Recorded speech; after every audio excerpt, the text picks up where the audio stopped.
the permission and he gave his position because of this word. After he did, he started publishing Nahjul Balaqa. He got his position from him, Muhammad Abda. He was the person he started to give the book of Nahjul Balaqa and start to studying that and teach that to the even student of Sunni people and Sunni brothers. And after that, we understand how much is important the book of Nahjul Balaqa. That's one of the titles some people give to Nahjul Balaqa is Akhul Quran, the brother of Quran.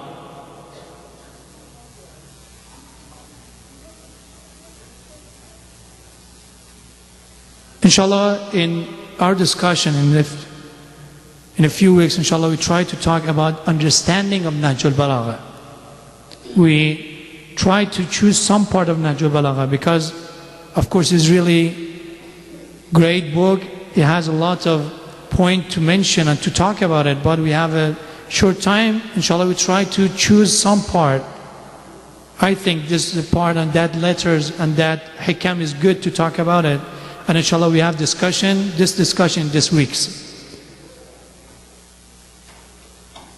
I mentioned that. Why is necessary to understand Nahjul Balaqa? And the answer was because whatever is in Quran, the real meaning of Quran, the real message of Quran, you can find in Nahjul Balaqa. That's one of the great explanation and one of the great interpretation from Quran. Not with the hard language, because sometimes we pick up a philosophy book, we start to study that, that's really hard to understand. A book in theology sometimes is really hard to understand. But when we study Nahjul Balaqa, one of the great part, an important part of Nahjul Balaqa is understandable for everyone. Because the people, Ali alayhi salam, faced them and told them this word, they were regular people. His companion, the people in the mosque, in Darul Khalafa, in different areas, they were regular people. And Ali alayhi salam tried to teach people the highest meaning and really highest level of Islam in very simple language.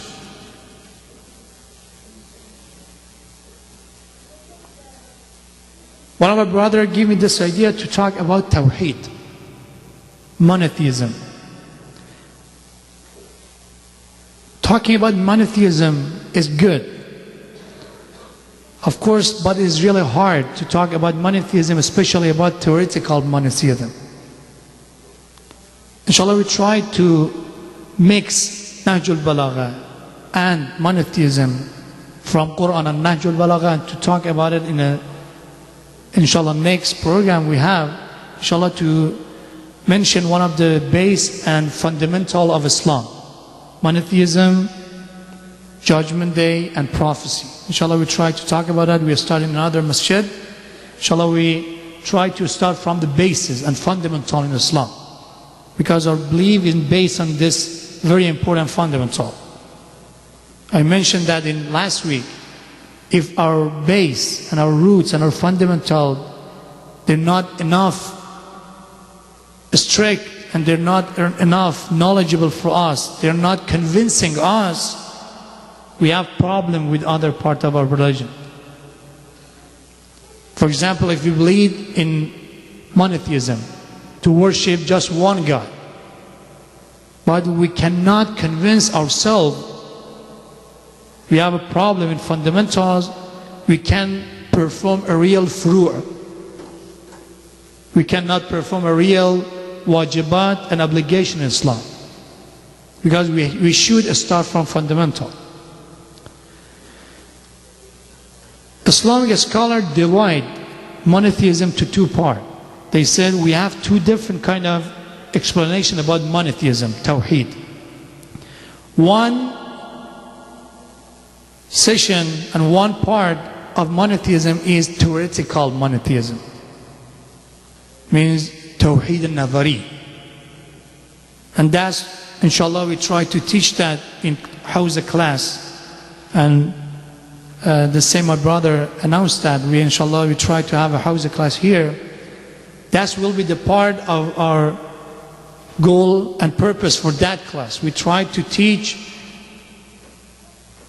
Tawheed al-Nadari and all of the belief that we believe in theoretical way. And the other part is grammar, Arabic grammar, because when we start to understand the meaning of Quran, we want to start to understand different ahadith and words of the Prophet and our Imams. We should understand Arabic language very well. That's first step we have to start from that. And inshallah in that Hawza class we trying to start, we will have grammar Arabic, sarf, and the next class we will have is aqaid, means we start to teaching our beliefs and our fundamental in Islam from a theoretical way.